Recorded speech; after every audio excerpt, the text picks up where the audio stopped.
Un homme avec un manteau, une personne étrange sur un parking et l'appartement d'un ami, c'est le résumé de ces 3 threads d'horreur d'aujourd'hui. Pour ceux qui ne le savent pas encore, il faut bien rester jusqu'à la fin de cette vidéo, car il y a une petite subtilité sur ces 3 threads. Pour ceux qui le savent, vous le savez déjà, jouez le jeu, etc. Et pour ceux qui ne sont pas au courant, soyez très attentifs. C'est un conseil que je vous donne. Ça pourrait vous servir pour la fin de la vidéo. On ne perd pas plus de temps et on part directement pour ces 3 threads d'histoire. Pour ces 3 threads d'histoire. N'importe quoi. Et on part directement pour ces 3 threads d'horreur.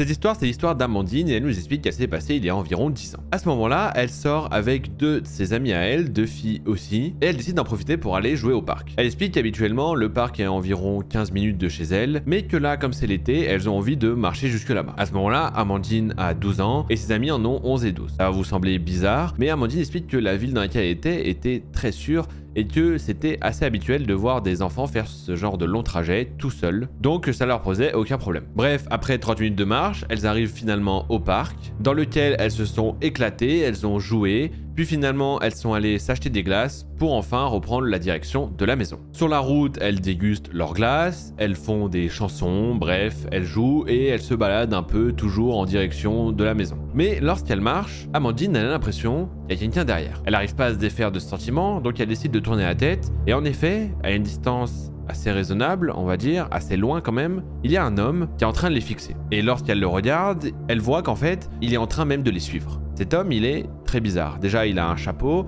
des lunettes qui empêchent vraiment de discerner correctement son visage, mais surtout, il a un manteau et en bas, il a des chaussures, mais ses chevilles et ses mollets sont nus. C'est comme si il n'avait pas de pantalon. Amandine explique qu'elle comprend pas trop parce que déjà il a un manteau, on est en plein mois d'été donc il fait très chaud, mais en plus de ça, son manteau va pas très bas. Elle voit clairement en fait qu'il a pas de pantalon. C'est une tenue très bizarre. Et cet homme-là, elle voit qu'il commence à les suivre. Ne voulant pas effrayer une de ses amies, Amandine chuchote à l'autre et elle a l'impression qu'il y a quelqu'un derrière eux qui les suive. Lorsqu'elle a dit ça à sa première amie, elle s'est retournée et elle a vu une expression un peu de panique sur son visage. Bref, à ce moment-là, elles sont assez calmes. Elles essaient de pas paniquer, elles continuent à marcher. Maintenant, elles sont sur la route principale. Mais sur cette route principale, il n'y a pas de maison. Il n'y a qu'une zone boisée et des buissons. Bref, elles sont assez seules. Amandine nous explique que même lorsqu'elle était enfant, elle était assez calme. Elle avait peur de pas grand-chose, etc. Mais elle avait envie d'éprouver sa théorie pour voir si c'était réel que le mec les suivait. Donc à un moment, elle touche une de ses amies et elle lui dit « Hop, c'est toi le loup » et elles se mettent à courir. Donc tout le monde se met à courir et pendant que Amandine court, elle se retourne pour voir si le mec s'est mis lui aussi à courir. Et malheureusement, il s'est mis lui aussi à courir. Amandine, elle est hyper smart. Elle crée des stratégies à 12 ans où elle touche sa pote pour faire un loup pour que ensuite elle voit si le mec se met à courir aussi. J'aurais même pas pensé ça du haut de mes 26 ans. Au moment où Amandine voit que le mec court, elle peut pas s'en empêcher, elle est obligée d'informer ses 2 copines et elle leur dit il faut qu'on court, ce mec est en train de nous courir après aussi. Son amie, elle qui est très inquiète rapidement, se met totalement à pleurer et continue à courir. Finalement, elles se mettent toutes les 3 à pleurer et elles courent le plus vite possible, mais elles sentent que le mec derrière eux se rapproche.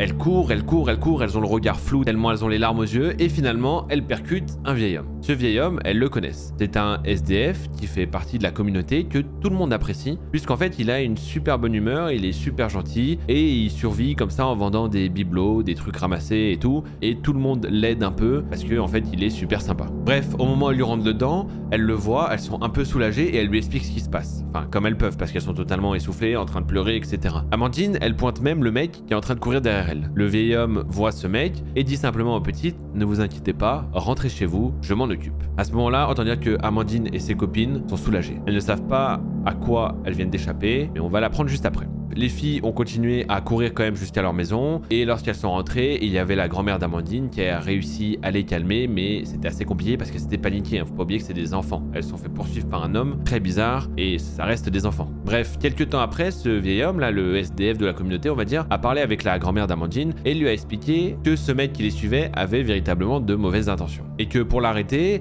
il était allé vers lui en lui faisant croire qu'il vendait des montres cassées pour ainsi le retarder et que les filles puissent s'en aller. Il a également remarqué que sous son manteau, le mec était bien nu. Et la manière dont il leur courait après, la manière dont il les regardait, pas besoin de nous faire un dessin, mais il avait des intentions Pardon. Je me suis un petit peu emporté. Bref, vous avez compris, il avait des intentions un peu malsaines. Donc lorsque le vieil homme l'a arrêté, le mec a simplement dit mais casse-toi avec tes vieilles montres, j'en veux pas et tout machin. Et finalement, il est reparti dans la direction d'où il venait et d'où les filles venaient aussi. Il a arrêté de les suivre à partir de là. Bref, l'histoire s'est vite propagée dans la région, vu que je vous dis c'est une zone assez sûre, etc. Donc très vite, tout le monde était au courant qu'il y avait potentiellement un mec bizarre qui se baladait nu sous son manteau en plein été. Meilleure description du mec. En même temps, s'il y a qu'un mec en manteau dans toute la ville en plein été, c'est un peu tricard. Bref, après ça, Amandine, elle dit qu'elle a plus jamais entendu parler de cette histoire, donc sûrement qu'il n'y a jamais rien eu d'autre. Mais Amandine, tu as eu de la chance de tomber pile poil sur ce mec à ce moment-là, parce que je vous rappelle que le mec était en train de se rapprocher petit à petit d'elle. Franchement, c'est effrayant. Et parfois, on tombe vraiment sur les bonnes personnes, genre, et elles sont tombées sur la bonne personne au bon moment pour qu'elles puissent se barrer. Genre, tu te poses la question de si ce mec avait pas été là pile poil à ce moment-là, comment ça serait passé. On n'a pas envie de le savoir, et on est content que Amandine et ses copines aillent bien. Alors, l'homme en manteau nu, bah déjà il fait chaud, donc bah toi juste tout nu en fait, sinon... Je vais me faire lyncher pour cette blague. Waouh. Peut-être que j'arrête, on passe peut-être juste à l'histoire d'après. C'est mieux. Allez, on est parti pour la seconde histoire.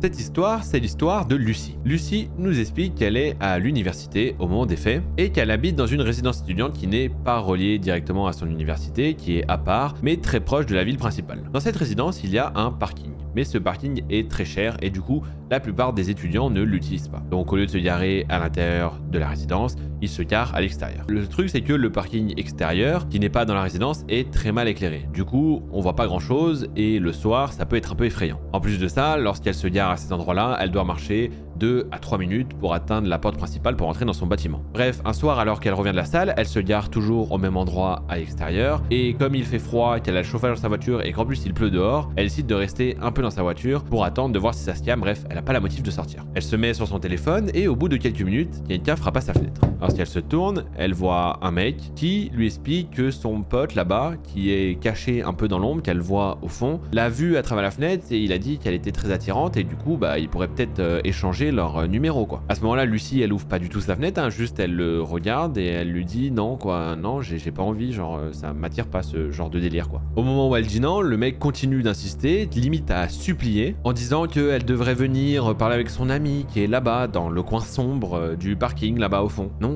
Non, bah non, je suis désolé, je vais donner un petit conseil à des agresseurs. Non, faut pas que je fasse ça. Non, bah non. C'est évident, non. Comme je ne sais pas comment sera perçu mon second degré, je préfère faire une petite aparté de cette blague. C'est une blague, voilà. Je ne soutiens pas du tout les agresseurs et même je vous nique vos mères.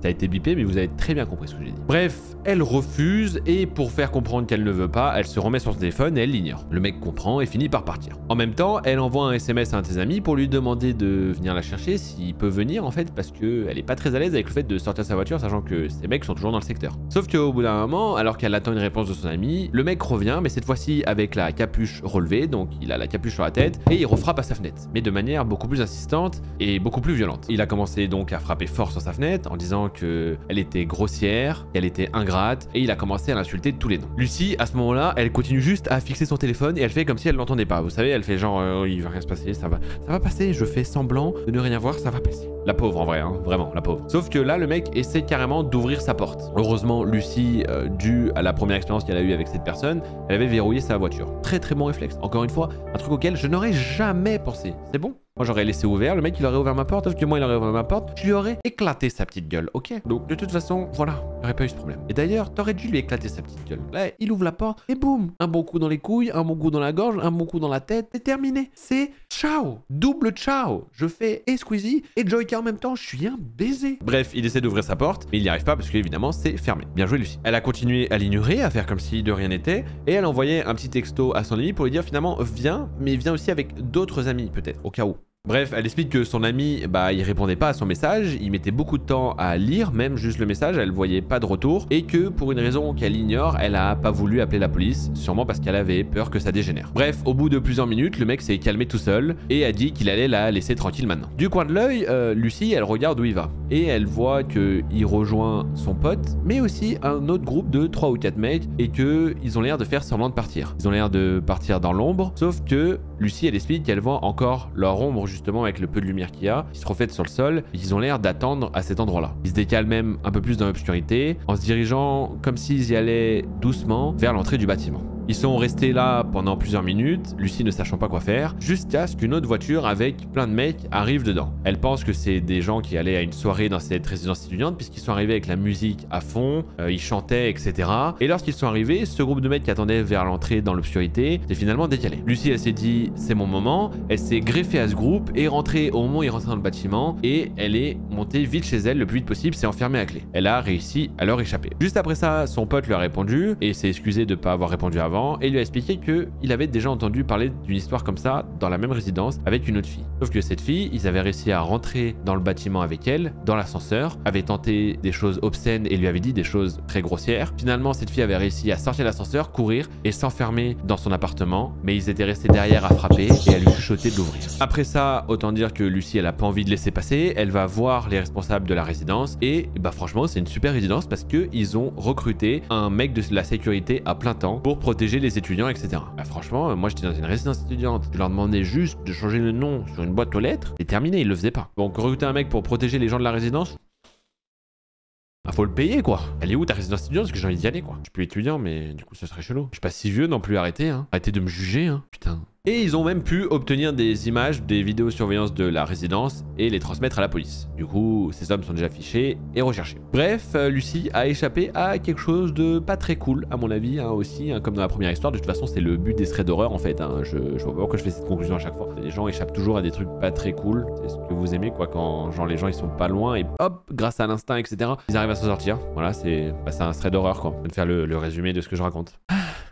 J'adore ma vie.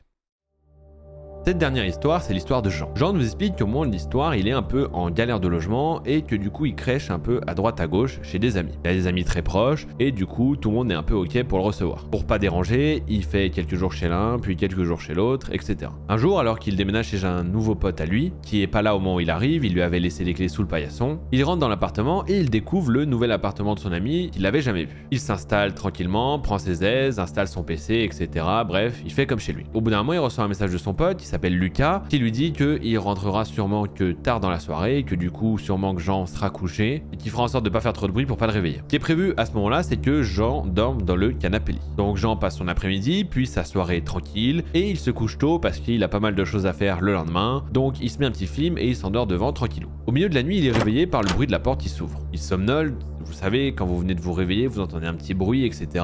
Mais ça l'inquiète pas parce que de toute façon, il sait que c'est son ami qui rentre à l'appartement. Il se tourne et commence à se rendormir. Mais au bout de plusieurs minutes, il n'entend plus aucun bruit. Alors ça le perturbe parce que il vient quand même de rentrer. Il est censé faire 2-3 trucs en rentrant, je sais pas, poser ses clés, machin et tout. Et là, aucun bruit. Donc Jean, il se retourne un peu, il entrouvre les yeux et il voit son pote qui est au bout du lit en train de le fixer. Il se dit oh là là, il doit être déchiré et tout. Donc il lui dit simplement c'est bon mec, arrête, tu fais flipper, va te coucher maintenant. Et au bout de plusieurs secondes, son pote ne va pas se coucher dans son lit, mais il se couche juste à côté de lui. Bon, Jean, il est un peu saoulé, il se dit relou, mais tant pis, il doit être trop déchiré, je vais rien lui dire déjà qu'il me loge, etc. Tant pis, il doit être trop déchiré, il a dû s'effondrer sur le lit, bref, je vais me rendormir. Il se tourne et il se rendort. Le lendemain matin, Jean se réveille tranquillement, il se lève, son pote, lui, dort toujours à côté de lui, il est totalement sous la couette, il se dit qu'il doit être totalement dans le mal. Bref, Jean, il se prépare parce qu'il doit aller bosser, et lorsqu'il se lave les dents, il check son téléphone. Lorsqu'il check son téléphone, il voit qu'il a des dizaines d'appels manqués de ce fameux pote Lucas, qui dort à côté de lui. Il se dit bon, il a dû m'appeler parce qu'il était bourré ou je sais pas, pour me faire une blague, j'en sais rien. Heureusement que j'avais mis mon portable en silencieux. Il y a un autre truc qui l'interpelle, c'est qu'il a beaucoup aussi de SMS. Il regarde et il a aussi des SMS de ce Lucas. Et il y a un SMS qui va lui faire tout drôle, qui va lui glacer un peu le sang. De SMS de Lucas, il y a écrit « Où es-tu » Il lit ensuite la suite des SMS et il se rend compte que Lucas lui a envoyé plein de messages en lui demandant où il était et en lui demandant s'il était sorti parce qu'il trouve ça bizarre que Jean ne soit pas à l'appartement. Jean, il comprend rien, il est pétrifié, là il est perdu, il vient de se réveiller, il comprend rien ce qui se passe. Il essaie d'appeler son pote, mais son pote ne répond pas. Il retourne dans le salon, son pote Lucas est toujours là en train de dormir sous la couette. Du coup il se dit mais attends, comment il peut m'envoyer des messages pour me dire que je suis pas là alors qu'il dort juste à côté de moi, c'est très bizarre. Après quelques secondes, il voit le téléphone de son pote qui est posé sur le meuble, il va le voir, le déverrouille, et lorsqu'il le déverrouille, il voit qu'il n'y a aucun appel manqué. À ce moment-là, il se dit, il y a deux possibilités. Soit ce téléphone, c'est pas celui de mon pote, il l'a récupéré ou j'en sais rien. Soit le mec qui est là, qui a dormi à côté de moi là, c'est pas mon pote, c'est pas Lucas. Jean, à ce moment-là, il se met à faire une crise d'angoisse. Il panique totalement. Il comprend rien à ce qui se passe. Il ose même pas soulever la couette pour voir qui c'est qu'il y a dessous. Là, il est totalement perdu. En plus, à ce moment-là, la plupart de ses affaires sont éparpillées dans l'appartement. Il sait pas comment il pourrait faire pour partir et il a pas l'impression d'avoir dormi avec la bonne personne. Au bout d'un moment, il respire, il reprend ses esprits, il va tout doucement, il réunit ses affaires, il les met dans son sac et il se dirige vers la sortie. Il a l'air de ne pas avoir réveillé Lucas ou peu importe qui est à côté de lui. Lorsqu'il arrive vers la porte, il entend que le canapé lit derrière lui grince, il se retourne tout doucement et il voit un mec qu'il ne connaît pas en train de lui faire le sourire le plus terrifiant qu'il a vu de sa vie.